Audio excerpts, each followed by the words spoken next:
what to say, that I'm so proud of you both. And I remember after Sonny passed away, Isabel, you were so excited and wanting to know when I was going to move back. So it made me feel very special. And I'm just very thankful that we are going to be all together and I get to watch you guys blossom and grow as a couple and as parents. And I'm just thankful that you want me to be part of that. So I love you. Zayne, Isabel, you know I love you with all my heart, and super excited for today. I'm so happy for you guys. Just love you guys. Hi, Izzy and Zayne, we love you. Hi, Isabel and Zayne, we love you. Congratulations. Yeah, congratulations. We don't know what we're doing. I just want to wish you guys the best of luck, and just remember that marriage isn't always the easiest, but if you work together and have each other's back, that everything will turn out all right. I love you guys.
beautiful. Thank you.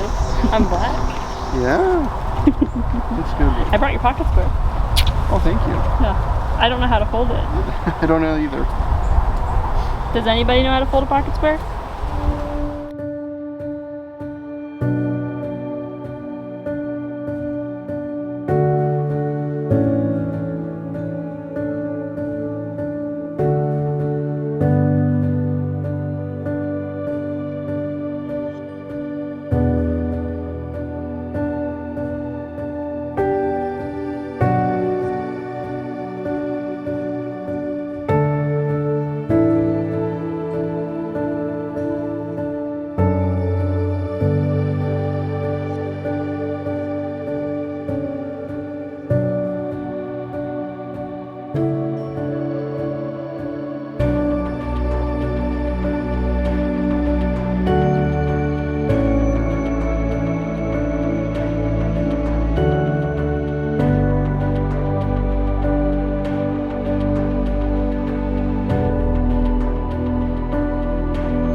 Y'all cute too.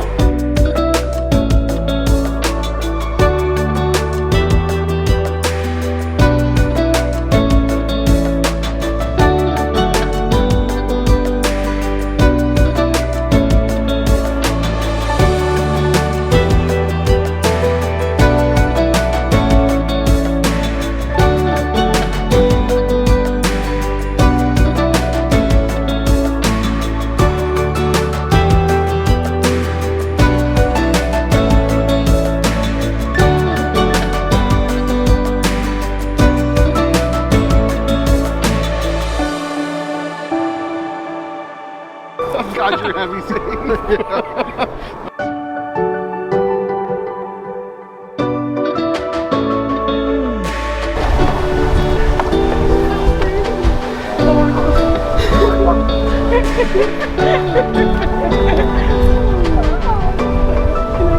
I don't know what I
really the best man. We didn't have a best man. But I'm the only one that stood up and decided to do a toast. So I also had to get this cleared by Zayne before, so I'm omitting a good amount of details. I know, all his fault.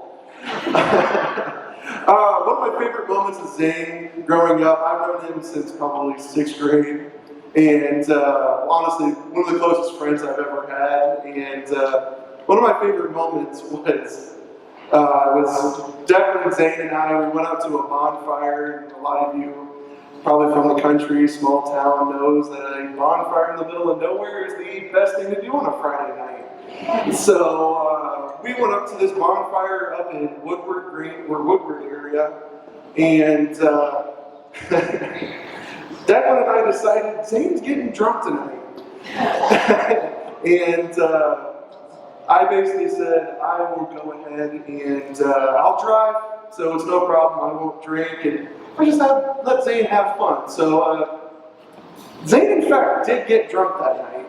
And we're on our drive home. This is where I kind of knew that I'm like, man, this guy's kind of got to be my friend for a long time.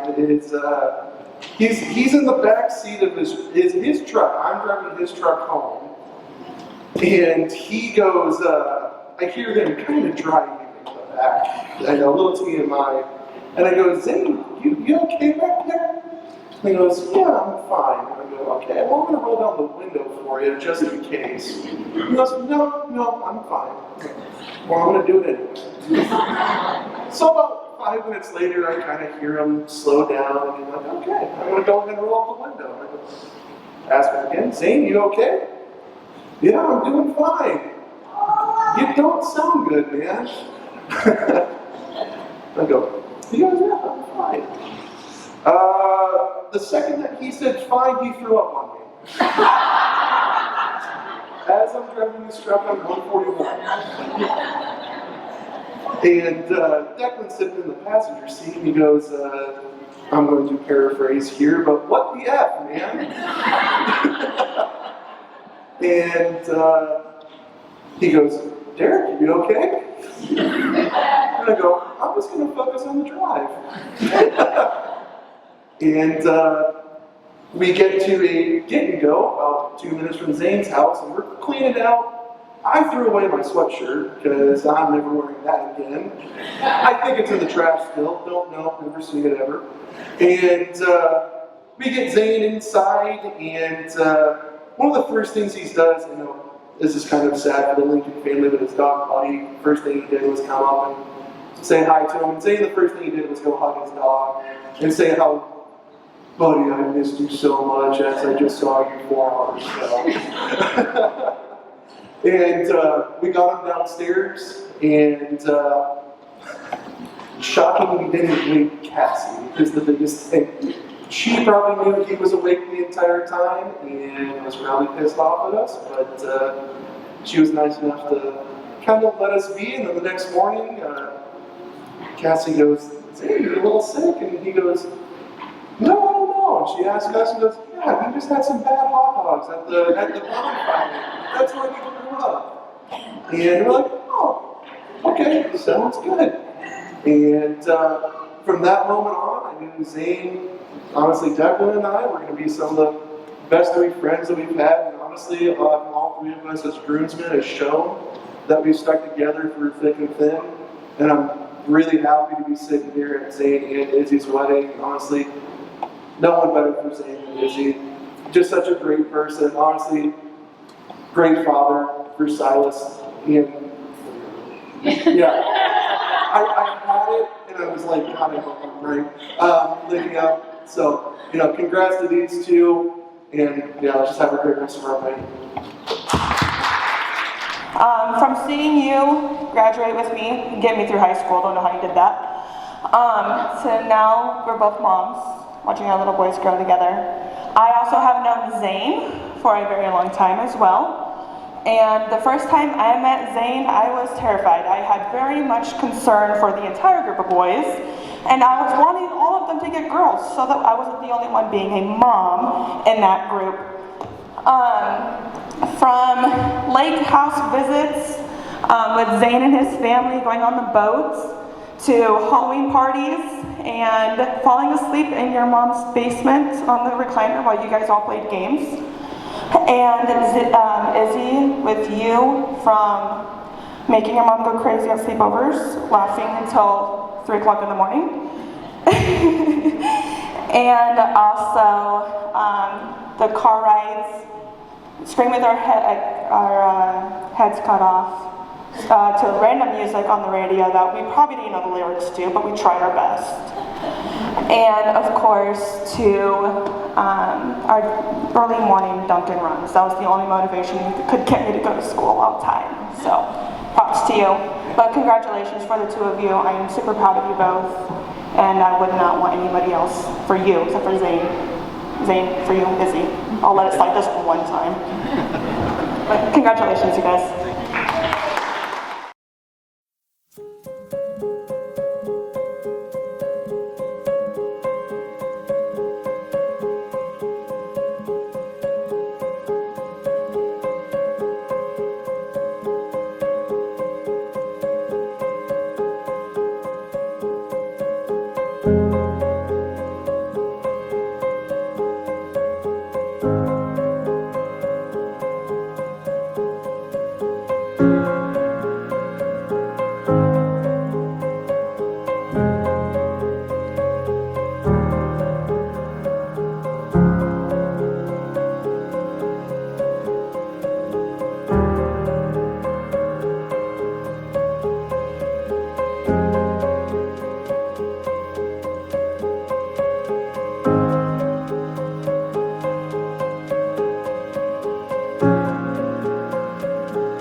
I get the honor to preside over this wedding today. It's one of the best honors that I've had.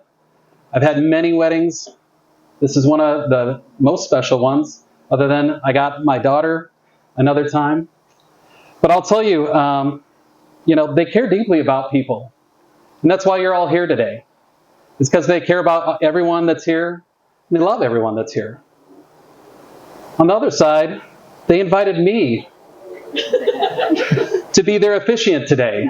So let's get this going, okay? As I was asked to write these nuptials, and yes, they said, you write them, show up, and we're going to have a great time. And I said, let's do that. So I kind of thought for a little bit, and I thought, you know what? I was thinking about Isabel, and for those of you that didn't know her when she was little, she had this beautiful bob cut, 3-4 years old. Always kind. Probably one of the most sweetest, kind kids you'll ever meet in your life that would come up, give me a big loving hug.